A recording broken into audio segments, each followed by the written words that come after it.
ጤና ይስጥልን የከበረ ሰላምታችን በመላው ዓለም ሆናችሁ ቃል ስፖርት ዩቲዩብ ቻናላችንን ለምትከታተሉ ውድ አድማጮቻችን ሁሉ ይድረስ ብለናል። ከሀገር ቤት እስከ ባህር ማዶ ለዚህም ሰዓት መርጠን ያሰናዳንላችሁን አጫጭር ስፖርታዊ ጥንቅሮች በቅደም ተከተል እያጋራናችሁ ቆይታ እናደርጋለን። እንደ ሁልጊዜው እስከ ፕሮግራማችን ፍጻሜ ቆዩ። ላይክ፣ ሰብስክራይብ፣ ሼር ማድረግ ዛሬም እንዳይረሳ። በዚህኛውም ጥንቅራችን የተወሰኑ ሀገራዊ ጉዳዮችን ለእናንተ ውድ አድማጮቻችን እናደርሳለን። በተለይም በሀገር ቤት አንድ ሲጠበቅ የነበረ ትልቅ ሁነት ነበረ፣ እሱን የምናጋራችሁ ይሆናል።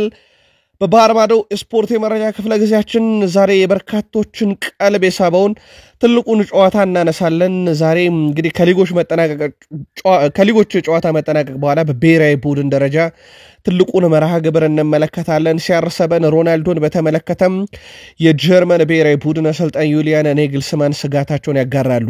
ከዛ በተጨማሪ በትልቅ ደረጃ የሚጠበቀው የዓለም ክለቦች ዋንጫን በተመለከተ ተጨማሪ መረጃ ይዘናል። ሊዮኔል አንድሬስ ሜሲ እናነሳለን። ባርሴሎና ሪያል ማድሪድ ቤት ሰፋ ያሉ የዝውውር መረጃና ዕለታዊ የቡድን ዜናዎችን ይዘናል። በአውሮፓ ትልቅ ዝውውሮችም እየተደረጉ ነው፣ እነሱን እንዲሁም እናጋራችኋል። ተወዳጁ የእንግሊዝ ፕሪሚየር ሊግ በሚቀጥለው የውድድር ዓመት አንድ ድንጋጌ ላይ ደርሷል። በእርግጥ ከዚህ ድንጋጌ በስተጀርባ እነማን ያሉበት በሚለው ጉዳይ ላይ ተጨማሪ መረጃ ለፕሪሚየር ሊግ እግር ኳስ አፍቃሪያን እናደርሳለን። ከዛ በተጨማሪ ፕሪሚየር ሊጉ ላይ ሰፋ ያሉ የዝውውር መረጃዎችን በታላላቆቹ ክለቦች ይዘናል። በስፋት ከሚጠበቁት ክለቦች ውስጥ አንደኛ የሆነው ማንቸስተር ሲቲ ከዓለም ክለቦች ዋንጫ በፊት ቢያንስ ተጫዋች እንደሚያስፈርም አረጋግጧል። ፋብሪዚዮ ሮማኖን ተጨማሪ መረጃ ለሲቲ ደጋፊዎች በዝውውር መረጃ ክፍለ ጊዜያችን እናነሳለን። የቼልሲው አስደናቂ ተጫዋች በካርሎ አንቸሎቲ ቅድሚያ ተሰጥቶታል። ማሬስካ እውነት ነው ዝውውሩን ልንፈጽም ከጫፍ ደርሰናል ብለዋል። አንድን ዝውውር በተመለከተ ጄደን ሳንቾም የስንብት መልእክቱን ልኳል። የቀድሞ የአርሰናል ተጫዋች ኢማኑኤል ፔቲ የቼልሲ ችግር አልተፈታም ሲል፣ የቀድሞ የሊቨርፑል ተጫዋች ጄሚ ካራገር ደግሞ ቼልሲ ላይ ዘመቻ ከፍቶበታል። በጣም አነጋጋሪውን የጄሚ ካራገር ጉዳይ እናነሳለን። ፍሎሪያን ወርዝ በማህበራዊ ትስስር ገጹ ሐሰት ነው ብሏል ከሊቨርፑል ጋር በተያዘ በአንድ ጉዳይ ላይ። ለመሆኑ የዚህ ተጫዋች ዝውውር ከምን ደረሰ? ከሊቨርፑል ጋር በተያዘ ሐሰት ነው ያለው መረጃ ምንድነው? አሰልጣኙ ዩሊያን ኔግልስማን በተጫዋቹ ዝውውር ጉዳይ ላይ የሚሉን ተጨማሪ መረጃ አለ። ለሊቨርፑል ደጋፊዎች ይህንን ዝውውር በተመለከተ ተጨማሪ መረጃ ይዘናል። ከዛ በተጨማሪ ግን የሳውዲ ረብጣ ብሮች የሊቨርፑልን በር በቅርቡ ማንኳኳታቸው እንደማይቀር ቤን ጃኮብስ አረጋግጧል። ከሊቨርፑል ዝውውር ጋር በተያዘና ዕለታዊ የቡድን ዜናን በስፋት ለሊቨርፑል ደጋፊዎች እንደዚሁ የምናጋራቸው ሆነ። በአርሰናል ቤት የሚጠበቁት ዝውውሮች ከምን ደረሱ በስፋት እንመለከታቸዋለን። በተለይም ስሎቫኒያውን አጥቂ በተመለከተ ተጨማሪ መረጃዎችን ይዘናል። የማርቲን ዙቤሜንዲ ዝውውርን ጉዳይ በተመለከተ በርካቶች ከምሽት መረጃችን በኋላ ጥያቄዎችን እያቀረባችሁልን ነበር። ተጨማሪ መረጃዎችን ከዙቤሜንዲ ዝውውር ጋር በተያያዘ ይዘን መተናል። በቡድን የመረጃ ክፍለ ጊዜያችን ዊሊያም ሳሊባ፣ ጋብሪኤል ማርቲኔሊ እና ኢታን ንዋኔሪ ማይል ሉዊስ ስኪሊን በተመለከተም ተጨማሪ መረጃ ለአርሰናል ደጋፊዎች በቡድን ዜና እንደዚሁም እናጋራችኋል። በማንቸስተር ዩናይትድ የመረጃ ክፍለ ጊዜያችን ብሩኖን ያጡት ሳውዲዎች ከዩናይትድ አይቅርብን ያሉ ይመስላል። ሌሎች ተጫዋቾችን ከዩናይትድ ለመውሰድ እንቅስቃሴ ጀምረዋል። ዩናይትዶች እነኚህን ዝውውሮችስ ይደግፋሉ ተብሎ ይጠበቃል። ከማንቸስተር ዩናይትድ ግብ ጠባቂ ዝውውር ጋር በተያያዘ ዩናይትዶች በቀጣይ ወደ ክለቡ ማምጣት አለባቸው በተባሉት የተጫዋቾች ዙሪያ ሌጀንድ ጋሪ ኔቭል የሚለን ጉዳይ አለ። ከዛ በተጨማሪ ሁስኮርድ በጣም አነጋገሪ መረጃ ከዩናይትድ ጋር በተያያዘ ይዞ ወጥቷል። የማንቸስተር ዩናይትድ ዕለታዊ መረጃችን ውስጥ ብሩኖ ፈርናንዴዝ፣ ሩበን አሞሪም እንደዚሁም ደግሞ ከዝውውር ዜና ጋር በተያያዘ ሰፋ ያለ ተጨማሪ ጥንቅሮችን ይዘንላችሁ መተናል። እንደ ሁልጊዜው እስከ ፕሮግራማችን ፍጻሜ ቆዩ። እነኝና ሌሎች የተመራረጡ ርዕሰ ጉዳዮችን በአውሮፓ የዝውውር መስኮቱ ላይ በስፋት ተጨማሪ መረጃዎችን ይዘናል። ከኛ ጋር ስትቆዩ ታዲያ ላይክ እያረጋችሁ አበረታቱን። ውድ ቤተሰቦቻችን ሐሳብ አስተያየታችሁ ስለምታጋሩን አስቀድመን ከልብ አመስግነናል። በዚህኛው ጥንቅራችን ከሀገር ቤት ነው ስፖርታዊ መረጃዎቻችንን ዛሬ የምንጀምረው።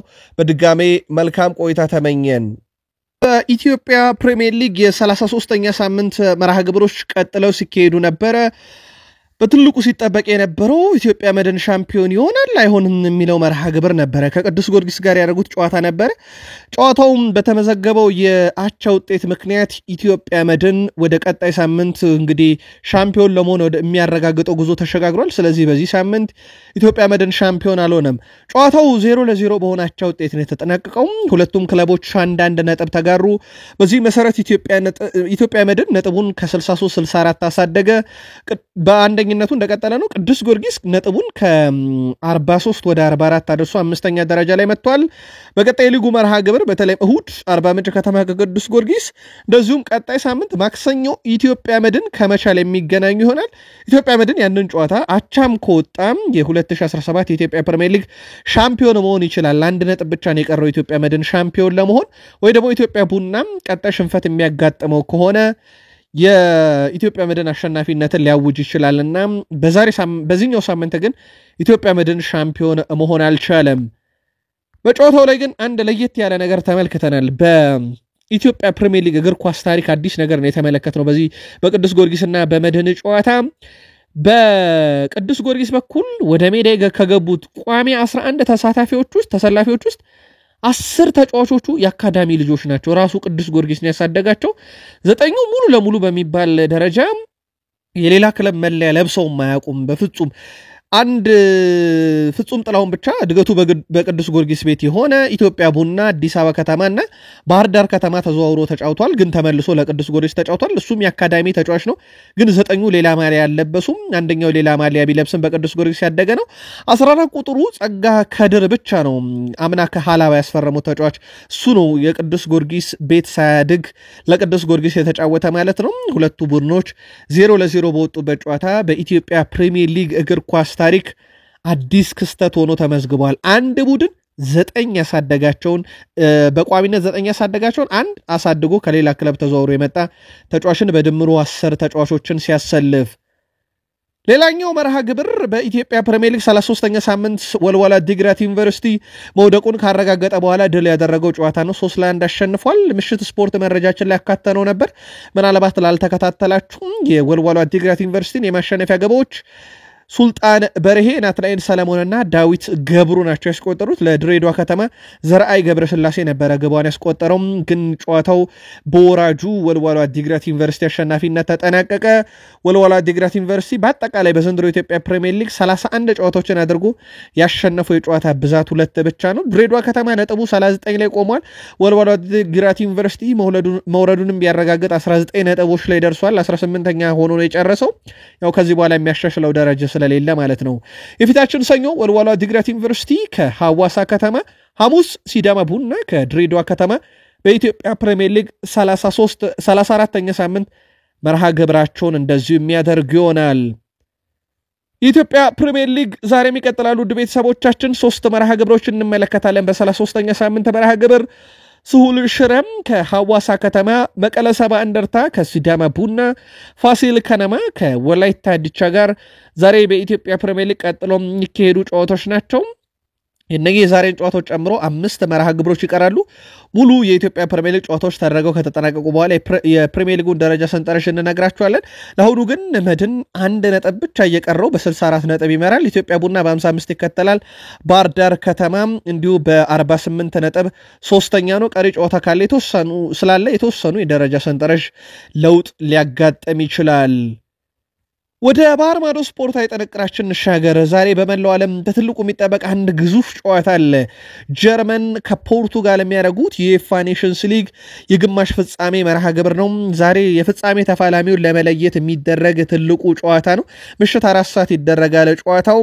በነገራችን ላይ በዩኤፋ ኔሽንስ ሊግ ባለፉት 5 ጨዋታ የነኚህን ክለቦች ሪከርድ ከተመለከትን ጀርመን ባለፉት የኔሽንስ ሊግ ጨዋታ ባደረገችው ማለት ነው ከ8ቱ 3ቱን ድል አድርጋለች። ጀርመን 3 ጨዋታቸው ወጥታለች። ምንም ጨዋታ አልተሸነፈችም። ጀርመን በፖርቱጋል በኩል አጠቃላይ ካደረጓቸው 8 የዩኤፋ ኔሽንስ ሊግ ጨዋታዎች ከዚህኛው ጨዋታ በፊት 5 ድል 2 አቻ 1 ሽንፈት ደግሞ ገጥሟቸዋል። በአንጻራዊነት ካየን የጀርመን ብሔራዊ ቡድን ሽንፈት ሳይቀምስ ነው እዚህ የደረሰው። ፖርቱጋል ደግሞ 1 ሽንፈት ገጥሟታል። ስለዚህ ዛሬ ግን ሽንፈት ያጋጠመው ቡድን በቀጥታም ተሰናባሽ ነው የሚሆነው፣ ወደ ፍጻሜ ሄድምና እጅግ በጣም ወሳኝ ጨዋታ ነው። ሁለቱ ክለቦች የመጨረሻ 5 ግንኙነታቸውን ብቻ ነጥለንም ከተመለከትን በተመሳይ ጀርመን 3 ድል 2 አቻ ሲኖራት ፖርቹጋል 2 ድል 2 አቻ 1 ሽንፈት አጋጥሟታል። ሁለቱ ክለቦች በታሪክ በተገናኙባቸው የእርስ በርስ ግንኙነት ብንደምራቸው 14 ጊዜ ተፋልመዋል ሁለቱ ቡድኖች በተለያዩ መድረኮች ላይ። ከዚህ ውስጥ ታዲያ በጀርመን የበላይነት የተያዘ ነው የመጨረሻ 4 ግንኙነት። ጀርመን አራቱንም በበላይነት ተወጣለች። 4-2፣ 4-0፣ 1-0 እና 3-2 የፖርቱጋል ብሔራዊ ቡድንን ድል ማድረግ ችሏልና ባለፉት የመጨረሻ 4 ጨዋታዎች ላይ የጀርመን የበላይነት የጎላ ነው። እንደ አጠቃላይም ፖርቹጋል በታሪክ ጀርመንን ያሸነፈቻት 1 ጊዜ ብቻ ነው። 9 ጊዜ ጀርመን አሸንፋለች፣ 4 ጊዜ አቻወጥቷልና የጀርመን ብሔራዊ ቡድን 1 ጊዜ ብቻ ነው ማለት ነው ሽንፈት የገጠመው በፖርቹጋል ብሔራዊ ቡድን። CR7 ክርስቲያኖ ሮናልዶ እንደ ብሩኖ ፈርናንዴዝን የያዘው የፖርቱጋል ብሔራዊ ቡድን አሁንስ ጀርመንን አሸንፎ ለፍጻሜ ያልፋሉ የሚለው ይጠበቃል። ዛሬ ምሽት 4 ሰዓት ላይ ይደረጋል። የጀርመን ብሔራዊ ቡድን አሰልጣኝ ዩሊያን ኔግልስማን ሮናልዶ አሁንም ቢሆን ለኛ ስጋት ነው ብለዋል በዛሬው ጨዋታ ላይ። የጀርመን ብሔራዊ ቡድን ዋና አሰልጣኝ ዩሊያን ኔግልስማን ቡድናቸው ዛሬ እንደሚያደርገው ጨዋታ ሮናልዶን መጠንቀቅ እንዳለበት አሳስበዋል። ክርስቲያኖ ሮናልዶ የተለየ ድንቅ እግር ኳስ ሕይወት ነው ያለው ሲሉ የተደመጡት ዩሊያን ኔግልስማን በዚህ ዕድሜው በዚህ ደረጃ መገኘት የሚደንቅ ብለውታል። ሮናልዶ ዕድሜው ቢገፋም አሁንም በጣም አደገኛውና ትልቅ የጎል ስጋት ነው ሲሉ አሰልጣኝ ዩሊያን ኔግልስማን ቡድናቸውን አስጠንቅቀዋል። አክሎም ሮናልዶ ሳጥን ውስጥ የአየር ላይ ኳስ ካገኘ ለማስቆጠር አስቸጋሪ አይደለም ለሱ፣ ነገር ግን እሱን መጠንቀቅ አለብን። ጀርመን ከፖርቹጋል ዛሬ ምሽት 4 ሰዓት የዩኤፋ ኔሽንስ ሊግ የግማሽ ፍጻሜ ጨዋታቸውን አሊያንዝ አሬና ስቴዲየም ያደርጋሉ። አሸናፊው በቀጥታ በፍጻሜ ቀጣይ የስፔን እና የፈረንሳይን አሸናፊ የሚገጥም ይሆናል። ትልቁ ጨዋታ ዛሬ ይደረጋል። ለምትደግፉት ብሔራዊ ቡድን ወይም ለምታደንቁት ተጫዋች መልካም ዕድል እንዲገጥማቸው ተመኝተን ሌሎች አጫጭር ስፖርታዊ ጥንቅሮቻችን ይቀጥሉ። በፊፋ ዓለም ክለቦች ዋንጫ በርካታ ሁነቶች ይጠበቃሉ። ለመጀመሪያ ጊዜ የሚደረግ መድረክ ነው በእንደዚህ አይነት ቅርጽና ፎርማት። ታዲያ በፊፋ ዓለም ክለቦች ዋንጫ ላይ አሸናፊው ክለብ ልዩ የሻምፒዮን ባጅ እንደሚሸለምና ይህ ባጅ በማሊያቸው ላይ ለ4 ዓመታት ማለትም እስከ 2029 እንደሚቆዩት በትላንትናው ዕለት ፊፋ ያስታውቋል። ከዚህም ጋር በተያያዘ ውድ ቤተሰቦቻችን የ8 ጊዜ ባሎን ዶር አሸናፊው ሊዮኔል አንድሬስ ሜሲ ክለብ ኢንተር ማያሚም በዚህ መድረክ ላይ እንደሚሳተፍ ይታወቃል። ለምን እንደሚሳተፍ ግን ዣን ኢንፋንቲኖ በራሳቸው አላብራሩትም የተሳተፈበትን መንገድ ክለቡ። ታዲያ ሊዮኔል አንድሬስ ሜሲ በትላንትናው ዕለት በዓለም ክለቦች ዋንጫ የጨዋታው ኮከብ ተብሎ ለሚመረጥ ተጫዋች የሚሰጠውን ሽልማት አስተዋውቋል።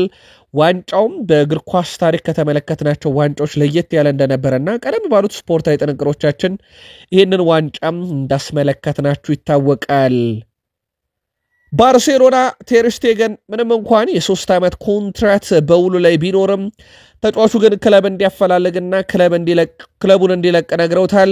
የመጨረሻ ውሳኔው ግን በባርሴሎና ሳይሆን በቴር ስቴገን የሚወሰን ይሆናል። ሞንዶ ዲፖርቲቮ እንዳረጋገጠውም ከሆነ ግብ ጠባቂው መልቀቅ አለመፈለጉን ተከትሎ ባርሴሎናዎች በቀጣይም 3 ቁልፍ ግብ ጠባቂዎች ሊኖራቸው ይችላል እየተባለ ነው። ቴር ስቴገን ግን ከዚህ በኋላ የቡድኑ አካል እንደማይሆን እንደተረጋገጠ ይታወቃልና በምን አይነት መንገድ ሁለቱ አካላት ይህንን ጉዳይ ፈቱታል የሚለው ሲጠበቅ ሞንዶ ዲፖርቲቮ ቴር ስቴገን ውሳኔ የመጨረሻው እንግዲህ እልባት መስጫ ይሆናል ብሏል። ሰሞኑን በተደጋጋሚ መረጃዎች እየወጡ ነው። ግን የቴር ስቴገን የመጨረሻ ውሳኔ በክለቡ የመቆየት ነው ስቲል ነው፣ ግን የመጨረሻ ውሳኔው አይደለም። በተለይም የቋሚነት ስፍራን እንደማያገኝ በቀጣይ ጀርመን ብሔራዊ ቡድንን በዓለም ዋንጫ የመወከል ፍላጎት ካለው የግድ ክለቡን መልቀቅ ይኖርበታልም ብሏል ሞንዶ ዲፖርቲቮ መረጃውን አያይዞ ሲያወጣው። ላሚን ያማል አውቃለሁ በጣም ብዙ ገንዘብ አለኝ፣ ግን ልጅ ስለሆነ ይህንን ገንዘብ እንዴት ያደርጋል እያላችሁ ነው በርካቶች። የገባችሁ ስጋት ይገባኛል። ነገር ግን ይህ የማገኘውን በርከት ያለ ገንዘብ የሚያስተዳድረው እኔ ሳልሆን እናትና አባቴ ናቸው ብሏል። በባርሴሎና ቤት ጠቀም ያለ ገንዘብ የሚያስገኝለትን ኮንትራት ከሰሞኑ እንደተፈራረመ ነግረናችኋል። በአመት ወደ 40 ሚሊዮን ፓውንድ አጠቃላይ ደሞዝ ያገኛል። ይህ ትልቅ የሚባል ገንዘብ ነው። ምናልባትም ሳውዲዎች ውስጥ ነው ለዚህ የተስተካከለ ገንዘብ እየተከፈለ ያለው። ያውም ለ18 ዓመት ታዳጊ በዚህን ያክል ደረጃ በጣም የተጋነነ ገንዘብ በአውሮፓ ሲከፈለው የበርካቶች ስጋት ገንዘቡ ነበረ። ገና አታስቡ፣ እናትና አባቴ ያስተዳድሩታል ብለዋል። ፍራንኪ ዲዮንግ ወኪል ቀይሯል። ምክንያቱ ደግሞ በባርሴሎና ቤት ተጨማሪ ዓመታትን የሚያቆየውን ኮንትራት ለመፈረም በማሰብ አዲስ ወኪል ለመቅጠር ነው ተብሏል። ተጫዋቹ በባርሴሎና ቤት ደሞዙንም ቀንሶ ቢሆን ይቆያል እየተባለ ነው። ሌሎች በርካታ ክለቦች የፍራንኪ ዲዮንግ ፈላጊ ሆነው ብቅ ቢሉም ነገር ግን ተጫዋቹ አሁንም ዋነኛ ፍላጎቱ በባርሴሎና ነው እና ኮንትራት የማራዘም ሂደቱን የሚያፋጥንለት አዲስ ወኪል ለመቅጠር ከነባር ወኪሉ ጋር የነበረውን ሂደት እንዳቋረጠው ተረጋግጧል። ከሰሞኑ በሞናኮና በባርሴሎና መካከል ሲደረግ የነበረው ድርድር በተለይ በአንሱ ፋቲ መካከል ተቋርጦ ነበረ። በትላንትናው ዕለት ዳግም ተጀምሯል ድርድሩ። የላቀ ድርድር መደረጉን ፋብሪዚዮ ሮማኖ አረጋግጧል። ልዩ ዝርዝሮች የተካተቱበት ዝውውር በውሰት ውል መልክና በአመቱ መጨረሻም 12 ሚሊዮን ዩሮ የግዢ አማራጭን ያካተተ እንደሆነ ይታወቃል። የመጨረሻ ደረጃዎች ከተጠናቀቁ በኋላ ባርሴሎና ሞናኮም ዝውውሩን ይፋ ያደርጉታል ተብሎ ይጠበቃል። ከሰሞኑ ግን ዝውውሩ ተቋርጦ ነበረ።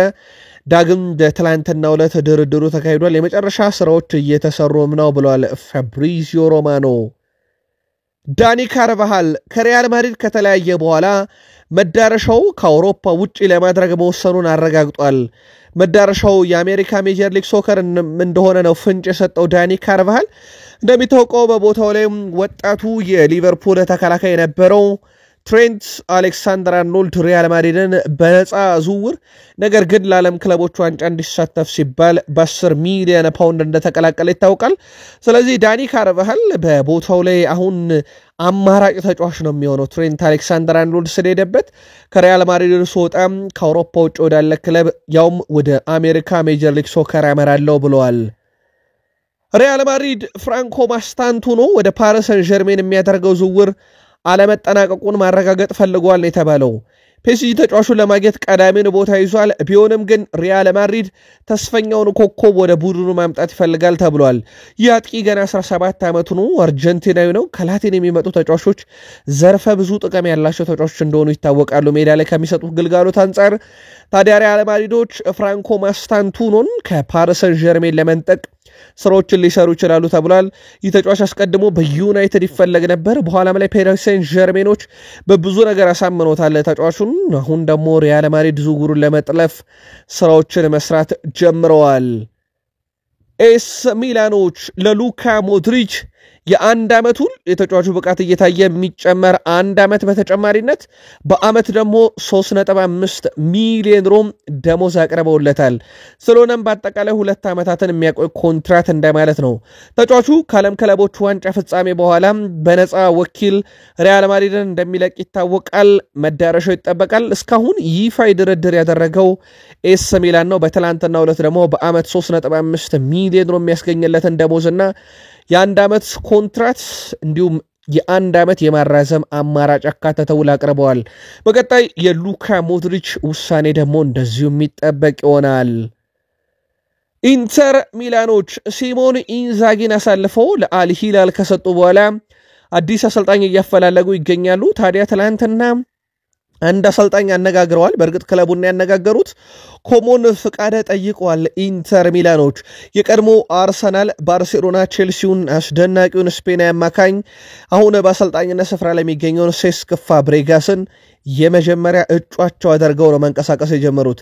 ለዚህም አሰልጣኝ ሴስክ ፋብሬጋስን ለማነጋገር ይረዳቸው ዘንድ ታዲያ ክለቡ ኮሞን ጠይቀዋል አሰልጣኙን ለማስፈረም። የሴስክ ፋብሬጋስ የአሰልጣኝነት ጉዞ ግን እጅግ በጣም አስገራሚ የሚባል እድገትን አሳይቷል። በተለይም ኮሞና ከሴሪ ቢ አምጥቶ ሴሪ ኤ ማሳተፍ ከጀመረ በኋላ በዘንድሮ ውድድር ዓመት ባሳዩት አቋም የበርካቶችን ቀልብ ስቧል። አሰልጣኙ እንዲሁም ከኤሪክ ቴን ሃግ በፊት የባየርን ሊቨርፑልን አሰልጣኝ ይሆን ዘንድ የመጀመሪያው እጩ እንደነበረ እናስታውሳለን።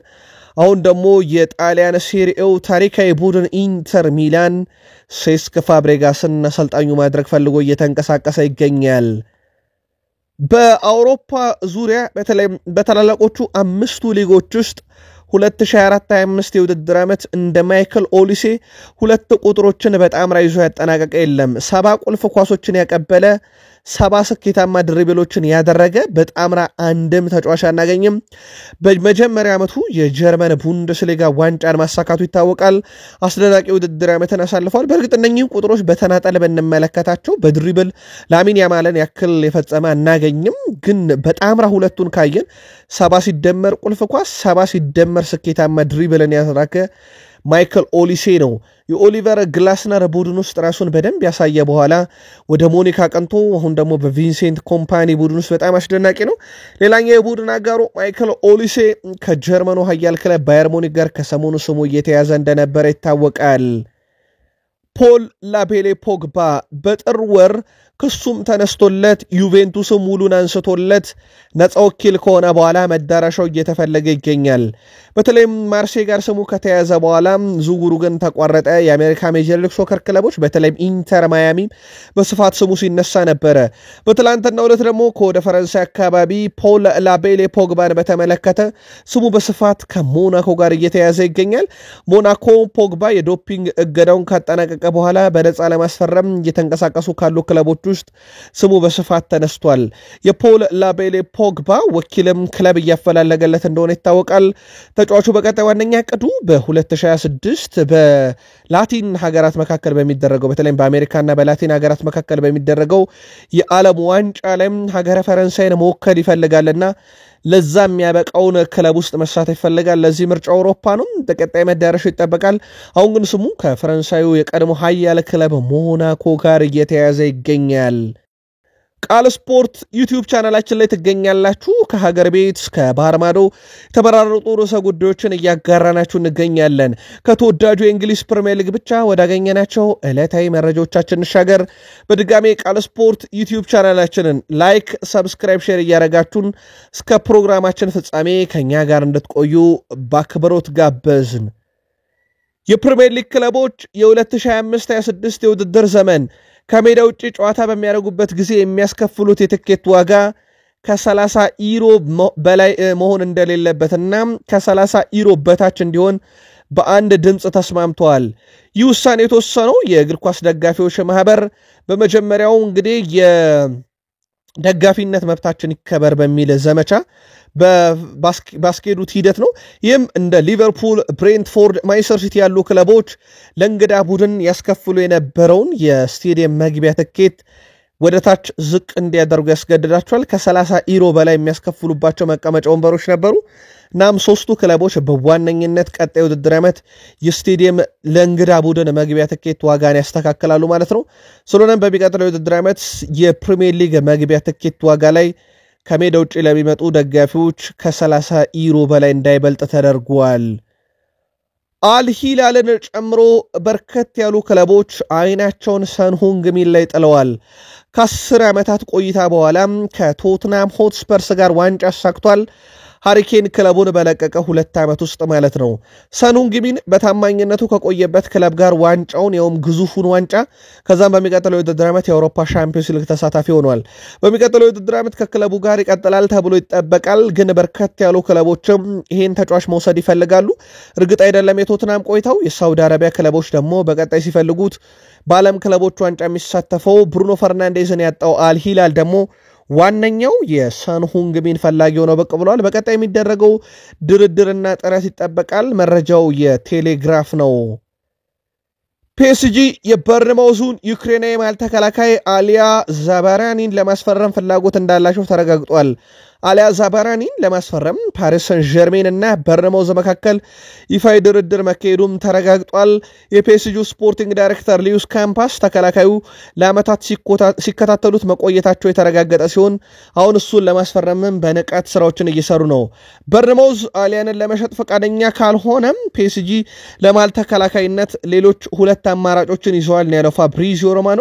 ነገር ግን ከበርንማውዝ ጋር የሚደረገው ድርድር ጠንካራ ነው ተብሏል። በተለይም የሊዩስ ካምፓስ ስራዎችን አስቀድሞ መጀመር ዝውውሩን ለማጠናቀቅ ረዳቸዋል እየተባለ ነው። በቀጣይ በርንማውዝ እንዲሁም የአንዲ ኢራኦላ ምላሽ በተጫዋቹ ላይ በትልቁ ይጠበቃል።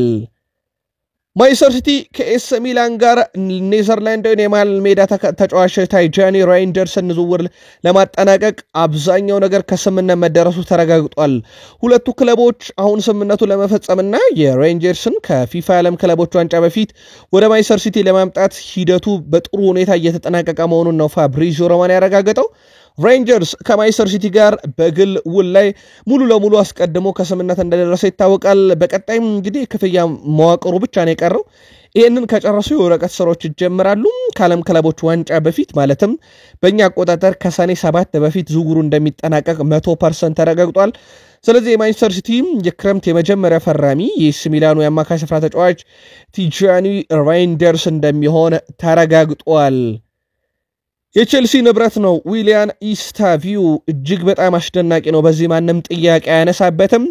ቀጣይ የውድድር ዓመት አትጠራጠሩ የባርሴሎናን ጨዋታ ለላሚን ያማል ብቻ ሲሉ ይመለከቱ የነበሩ የእግር ኳስ አፍቃሪያን በቀጣይ ደግሞ ኢስታቪው ዊሊያንን ለመመልከት ቼልሲን የማይደግፉትም ሊመለከቱት ይችላሉ። እጅግ በጣም የተለየ ታለንት ነው ያለው ይህ ታዳጊ ተጫዋች።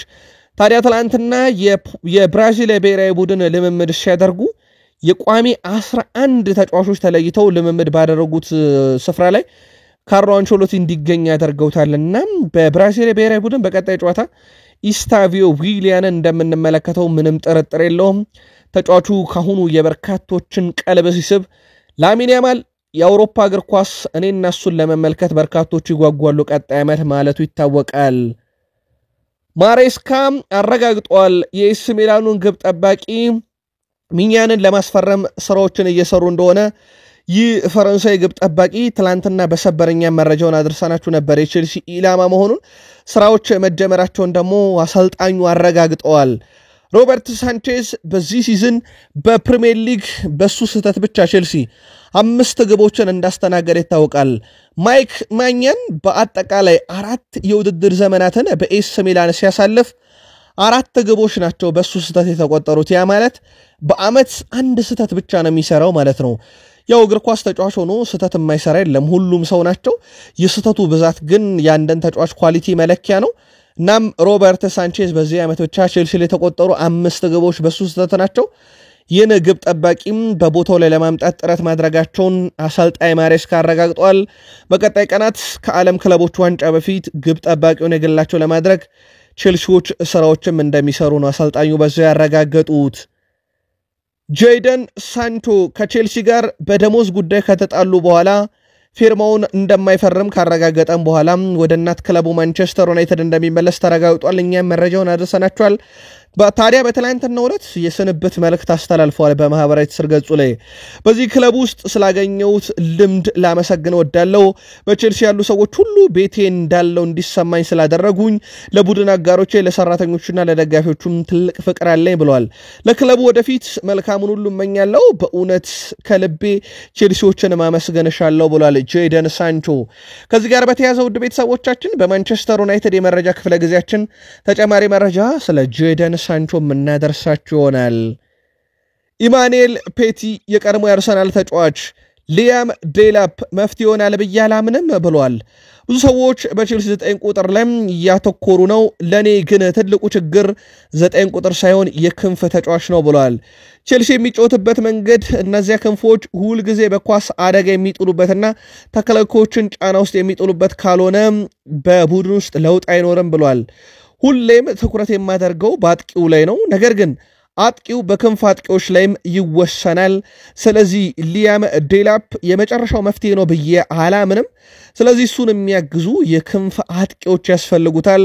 የክንፍ አጥቂ ካልሆነ በስተቀር በቼልሲ ውስጥ ችግር ይፈታል ብዬ አላስብም ብሏል። የሊያም ዴላፕን ዝውውር እየተቃወመ አይደለም። ምናልባት መረጃውን ለማጥራት ያክል ግን ለቼልሲ አንድ መፍትሄ ሊያም ዴላፕ ሳይሆን አሁን ቼልሲ ማምጣት ያለበት የክንፍ አጥቂዎችን ጭምር ነው እያለ ነው የቀድሞ የአርሰናል ተጫዋች ኢማኑኤል ፔቲ። የቼልሲ ደጋፊዎች የእናንተን ምልከታ በዚህ ጉዳይ ላይ ልታሰፍሩልን ትችላላችሁ። ጄሚ ካራገር የሰላ ትችቱን ቼልሲ ላይ አንስቷል። ዋነኛ ምክንያቱ ደግሞ በዓለም ክለቦች ዋንጫን ከመሳተፍ ጋር በተያያዘ ነው። ቼልሲ በዓለም ክለቦች ዋንጫ የሚሳተፍበት ዋነኛ ምክንያት ከ4 ዓመት በፊት ያነሳው የአውሮፓ ሻምፒዮንስ ሊግ መድረክ እንደሆነ ይታወቃል የሚለው ጄሚ ካራገር፣ ከዛ በኋላ ግን ብዙ ነገር ተፈጥሯል። ምን ያህል ተጫዋቾች በ4 ዓመት ውስጥ ቼልሲ ለቀቁ፣ ለቼልሲ ፈረሙ፣ ምን ያህል አሰልጣኞች ባለፉት 4 ዓመታት ቼልሲ ውስጥ ተፈራረቁ። ይህ ቡድን በጣም የተረጋጋ አይደለም። ከዚህ የተሻሉ ሌሎች ክለቦች መሳተፍ ነበረባቸው። ቼልሲ ከ4 ዓመት በፊት ባስመዘገበው የአውሮፓ ሻምፒዮንስ ሊግ ዋንጫ ሲባል አሁን ባለው ብቃቱ ላይ ያልተመረኮዘ ምርጫ ነው የተካሄደውና ቼልሲ በዓለም ክለቦች ዋንጫ መሳተፍ አለበት ብዬ አላምንም። ምርጫውም ልክ አይደለም ብሏል። የቼልሲን መሳተፍ ላይ ነው ትኩረት አድርጎ ሐሳቡን የሰጠው። ምናልባት እንደ አጠቃላይ የዓለም ክለቦች ዋንጫ ዘንድሮ ክለቦች እንዲሳተፉ የተደረገው ያው የራሱን መስፈርት አስቀምጧል ፊፋ። የተወሰኑት ባለፉት 4 እና 5 ዓመታት ክለቦች በአውሮፓ እግር ኳስ ውስጥ የነበራቸው ስኬት ነው። ቼልሲ አንደኛው ነው የአውሮፓ ሻምፒዮንስ ሊግን ዋንጫ ያነሳ።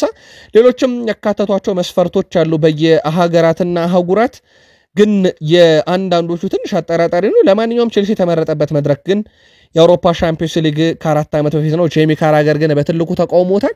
የእናንተ የግል መልከታ ልታሰፍሩልን ትችላላችሁ። ፍሎሪያን ቨርትዝ በማህበራዊ ትስስር ገጹም ከሊቨርፑል ዝውውር ጋር በተያያዘ አንድ መረጃን ሐሰት ብሎታል። ይኸውም 10 ቁጥር መለያን በሊቨርፑል ይፈልጋል የሚል መረጃ ከወጣ በኋላ ትላንትና በማህበራዊ ትስስር ገጹ ላይ ለአሌክሲስ ማካሊስተር ክብር እንዳለው በመግለጽ 10 ቁጥር መለያን በሊቨርፑል አልጠየቅኩም፣ ይህ መረጃ ሐሰት ነው ብሏል። ከዝውውሩ ጋር በተያያዘ ኔግልስማን የዛሬው ጨዋታ ላይ ጫና አይፈጥርበትም ወይ ተብሎ ተጠይቀው ነበረ። ሁኔታው እያስጨነቀው እንደሆነ አላስተዋልኩም ብለዋል። እኔ እንደማስበው በእያንዳንዱ ተጫዋች አሰልጣኝ ምንም ቢሆን ዝውውር ሲቃረብ 1 ወይም 2 ሐሳቦችን መያዝ የተለመደ ነው። ይህም የዚህ አካል ይመስለኛል ብለዋል። ዩሊያን ኔግልስማን ቨርትዝ ዛሬ ይጫወት እንደሆነ ሲጠየቁም ፍሎሪያን ቨርትዝ ይጫወታል፣ እሱ ላይ ምንም አይነት የጉዳት ወይም ፍርሃት ወይም ምንም ነገር አይሰማም፣ ስለዚህ እሱ ከኛ ጋር መጫወትና ስኬታማ መሆን ይፈልጋል፣ ዝውውሩ ምንም ተጽዕኖ አይፈጥርበትም፣ በዛሬው ዕለት ቋሚ አሰላለፍ ውስጥ ይጫወታል ብለዋል። ፖርቱጋልን በሚገጥመው የዩኤፋ ኔሽንስ ሊግ የግማሽ ፍጻሜ ጨዋታ ላይ ማለት ነው።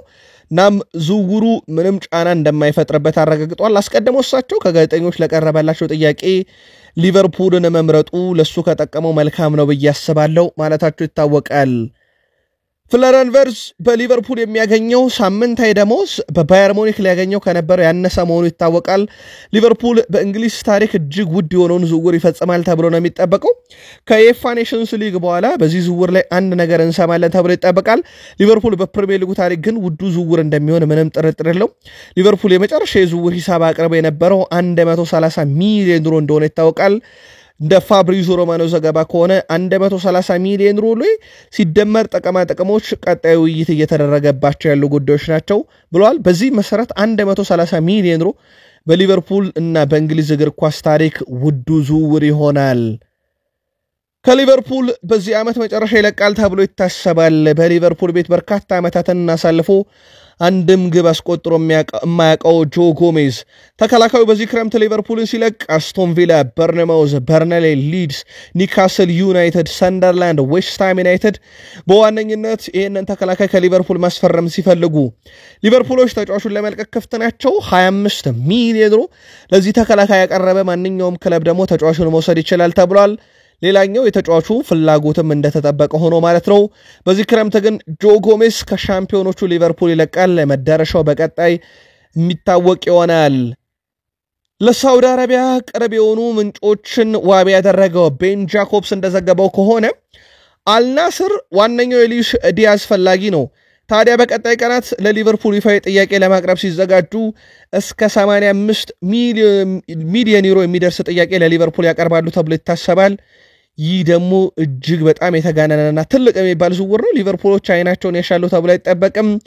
ባርሴሎና ሌላኛው አማራጭ እንደሆነ ይታወቃል። ኮሎምቢያ የ8 ዓመት የመስመር አጥቂ ወደ ሳውዲ አረቢያ መሄድ ይፈልግ እንደሆነ ግልጽ አይደለም። ነገር ግን ተጫዋቹ ከአልናስር እጅግ በጣም ከፍተኛ የሚባል አማላይ ሳምንታዊ ደሞዝና ጥቅሞች እንደሚቀርቡለትም ሲረጋገጥ ልቡ ያለው ባርሴሎና ነው እየተባለ ነው። የባርሴሎናና የሳውዲ አረቢያው ክለብ አልናስር በቀጣይ ቀናት ተጫዋቹ ላይ የሚያደርጉት ዝውውር ሲጠበቅ፣ አልናስር ግን ረብጣ ብሮች እንደሆኑና በጣም አማላይ እንደሆኑ ተረጋግጧል። የዲያስ ምላሽ የሊቨርፑል ምላሽ በትልቁ የሚጠበቅ ነው የሚሆነው ይህ ጥያቄ በይፋ ለክለቡ ሲቀርብ።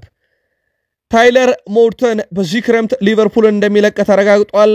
ናታን ፊሊፕስ እና ሪስ ዊሊያምስ በተመሳይ ክለቡን እንደሚለቁ ተረጋግጧል። በቋሚ ዝውውር ነው ክለቡን እንዲለቁ የሚፈልገውም ተብሏል። በሊቨርፑል በኩል ሌላኛው ሊቨርፑል ኮማሃኒ ኬለርን ለብሬንትፎርድ መሸጡን ተከትሎ ለቀድሞ ክለቡ ሪግሞን ሬንጀርስ በስምምነቱ መሰረት 20% ክፍያን ለተጫዋቹ ለቀድሞ ክለቡ የሚከፍል ይሆናል። ስለዚህ 3 ሚሊዮን ዩሮ የሚጠጋ ከትርፋቸው ላይ ሊቨርፑሎች ለዚህ ተጫዋች ለቀድሞ ክለቡ ይከፍላሉ።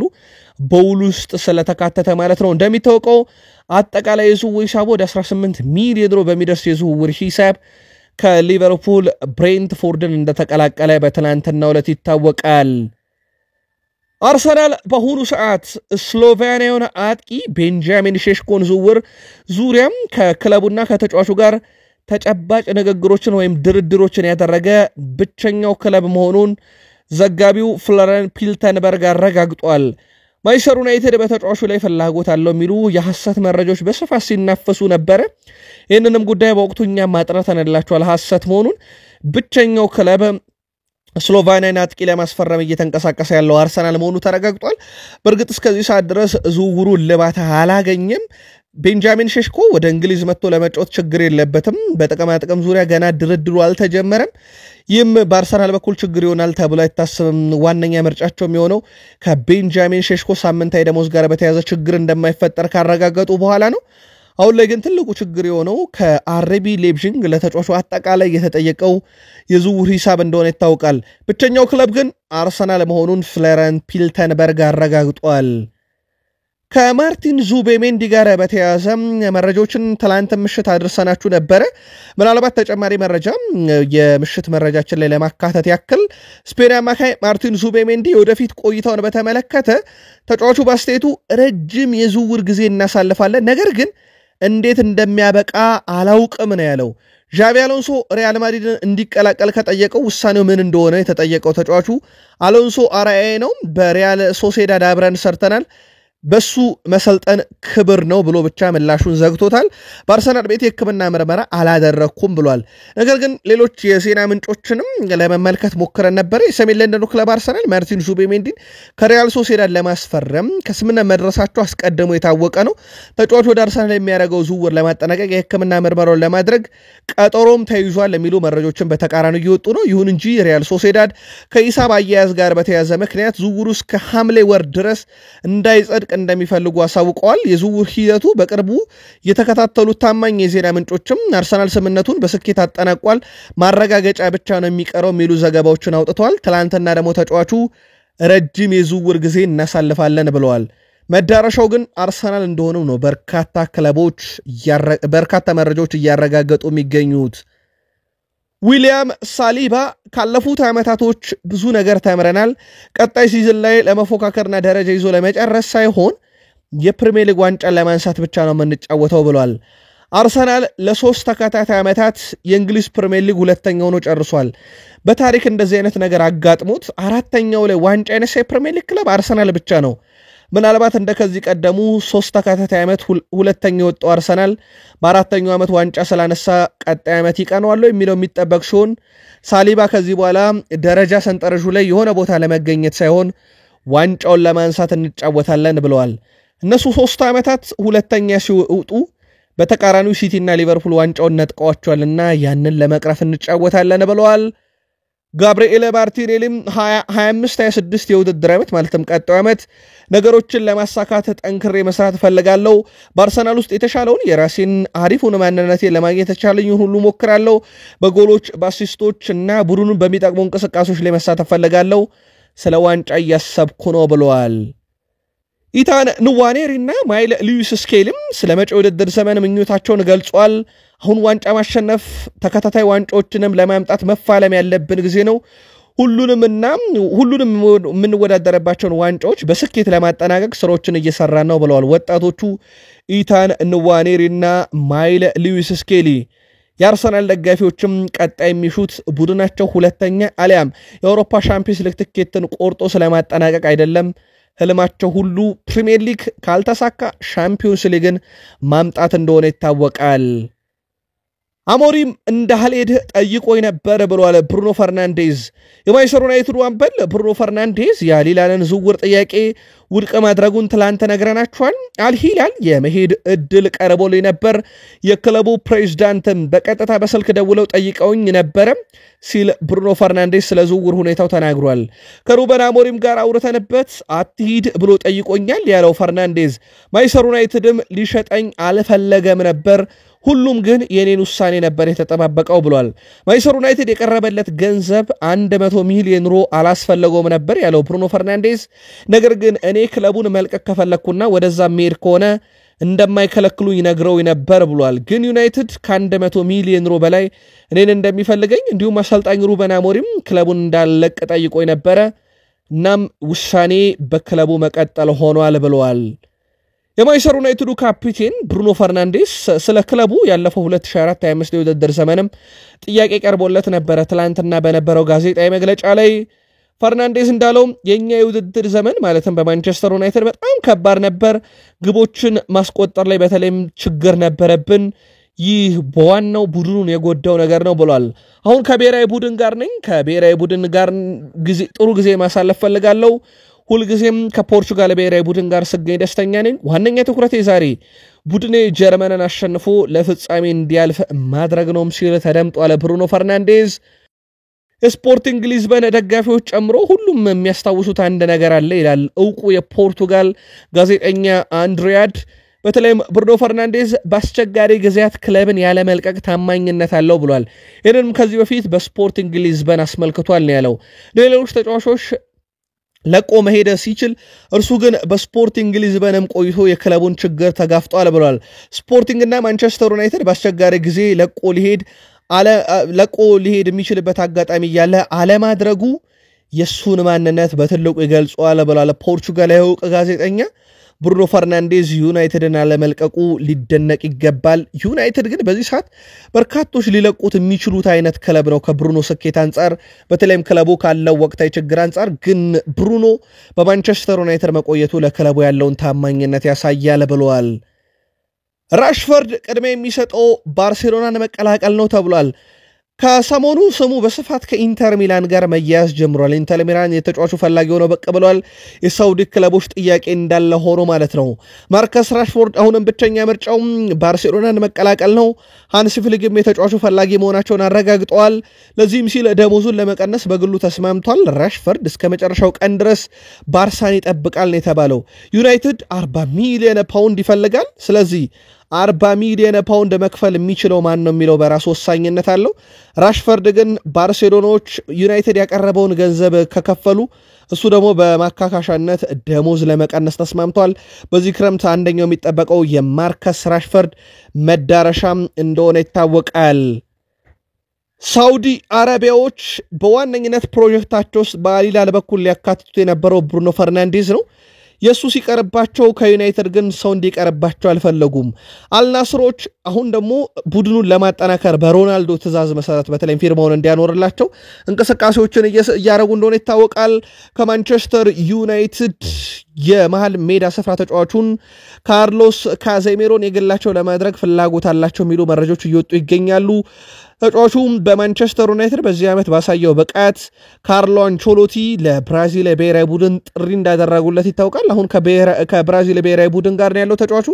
እናም ይሄን ተጫዋች የግላቸው ለማድረግ አልናስሮች ፍላጎት አላቸው ተብሏል። ሴኮ ኩኔ ትላንትና ከ21 ዓመት በታች ለማሊ ብሔራዊ ቡድን ተጫውቷል። ተቀይሮ ገብቶ ንብረትነቱ የዩናይትድ እንደሆነ ይታወቃል። ትላንት ሀገሩ ብትሸነፍም ነገር ግን ግብ ሲቆጠር 2-1 ነው ሀገሩ የተሸነፈችው። ለግብ የሚሆን ኳስ አመሻሽቶ ማቀበል ችሏል። ሴኮ ኩኔ በማንቸስተር ዩናይትድ ዋናው ቡድን ውስጥ መጫወት የሚያስችለው ብቃት እንዳለው ቢያምኑም ሩበን አሞሪም ለተሻለ እድገት ግን ምናልባትም በውሰት ወደ ሌሎች ክለቦች ሊያመራ ይችላል ተብሎ ይጠበቃል።